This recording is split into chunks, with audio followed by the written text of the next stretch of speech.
Segundo dados da Justiça em Números do Conselho Nacional de Justiça, o Tribunal de Justiça de Mato Grosso do Sul alcançou a casa dos 15% no índice de conciliações por tribunal e 26% no índice de conciliação nas fases de execução e de conhecimento no primeiro grau por tribunal, obtendo assim a maior porcentagem do país em ambos os índices. Essas são informações aqui divulgadas pela Associação dos Magistrados de Mato Grosso do Sul, e é por isso que a gente vai conversar agora com o presidente da Amansul, Giuliano Máximo Martins. Bom dia, doutor. Obrigada pela participação aqui no Jornal CBN Campo Grande. Olá, bom dia, Daniele, bom dia a todos os ouvintes. É uma alegria estar aqui para a gente conversar um pouquinho sobre os índices de conciliação do Tribunal de Justiça de Mato Grosso do Sul. Doutor, eu já começo perguntando, como chegamos a esses índices? Como foi possível conseguir tantas conciliações aqui no estado? Daniele, na verdade, o alcance desses índices foi uma soma de fatores de nós no Mato Grosso do Sul.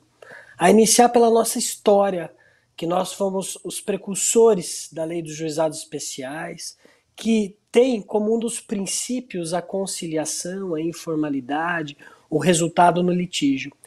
Continuamos nisso, estruturando os nossos NUPENE, que são os núcleos de conciliação e mediação do nosso tribunal, e isso envolve capacitação dos nossos conciliadores, dos nossos mediadores e também dos nossos magistrados de todo o estado.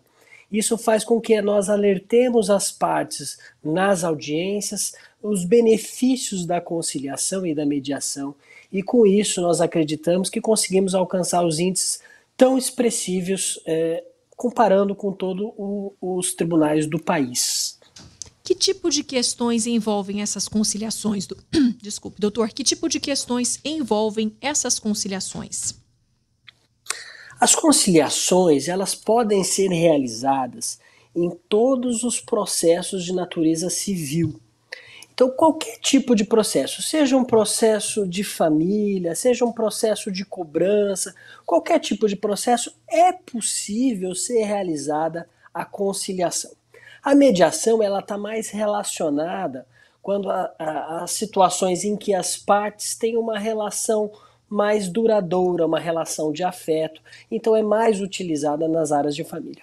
Mas hoje nos processos nós temos que usar a conciliação e mediação em todos os processos de natureza civil. Tanto é assim que no Código de Processo Civil indica que é uma fase obrigatória. Então, se a pessoa ingressar com uma ação judicial, uma ação de conhecimento, nós falamos, tem que passar necessariamente por uma audiência de conciliação ou de mediação. Isso pode ser feito de forma presencial e também pela internet?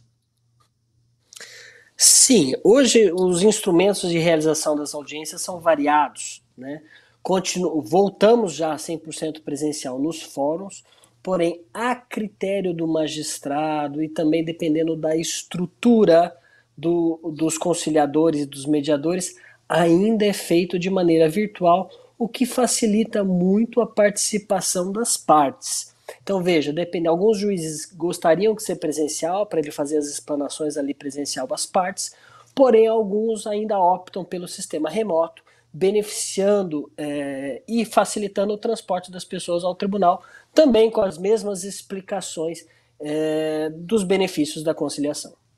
Quais as vantagens das conciliações, doutor? Daniela, a conciliação ela tem uma vantagem muito grande. Quando a pessoa consegue dialogar e colocar as questões principais do processo ali naquele diálogo, resolvendo aquele litígio, aquela resolução ela se torna definitiva, ela é duradoura, porque ela sentou, ela colocou os pontos positivos, os pontos contrários e conseguiu fazer um acordo que lhe interessa. E isso é muito diferente quando a pessoa apenas quer receber a decisão judicial. Muitas vezes a decisão judicial vem numa interpretação do juiz que não agrada nenhuma parte nem outra. Isso gera recursos, isso gera tempo. Então a resolução através da mediação ou da conciliação, ela acaba sendo mais definitiva, resolve o litígio e o principal fator, tempo. O tempo é muito mais curto. E quem estiver interessado em fazer uma conciliação e iniciar esse processo, né? O que essa pessoa deve fazer? Quem procurar? E aqui, a pessoa tem duas maneiras de fazer isso. Ou ela tem uma ação judicial em que ela vai fazer a conciliação e a mediação em qualquer fase do processo, perante o juiz, ou o conciliador ou mediador, ou seja, não precisa ser necessariamente no início do processo. Pode ser depois que o juiz já deu a sentença, pode ser na fase que ela está fazendo a cobrança, a execução do processo ou o cumprimento da sentença. Em qualquer fase é possível ser feita a mediação e a conciliação. Todavia, se a pessoa ainda não tem a ação judicial, ela pode procurar os fóruns, os CEJUSCs, são Centros Judiciários de Solução Consensual de Conflito e Cidadania. Eles estão instalados em diversas comarcas do nosso estado, inclusive na capital, e lá ela pode fazer a conciliação. Mas independentemente da comarca ter CEJUSC ou não, ela pode também procurar o Poder Judiciário e lá ela vai ser encaminhada para um conciliador e mediador que pode fazer a conciliação, a audiência, antes mesmo do processo judicial. E esse processo será posteriormente homologado por um juiz. Esse acordo será homologado do juiz. E a partir do momento em que ele é homologado pelo juiz, ele vira título executivo, ou seja, ele pode ser cobrado diretamente na fase executória. E isso facilita e também ameniza a questão de tempo, é mais rápido, é mais ágil. Então, todas essas maneiras pode ser feita a conciliação. Dr. Giuliano Máximo Martins, presidente da AMANSUL, da Associação dos Magistrados aqui de Mato Grosso do Sul, conversando com a gente sobre as conciliações feitas aí com a ajuda da Justiça, com intermediação da Justiça. Obrigada pela sua participação, doutor. Bom dia. Eu que agradeço, Daniele. Um bom dia, um bom trabalho. 9h45 em Mato Grosso do Sul.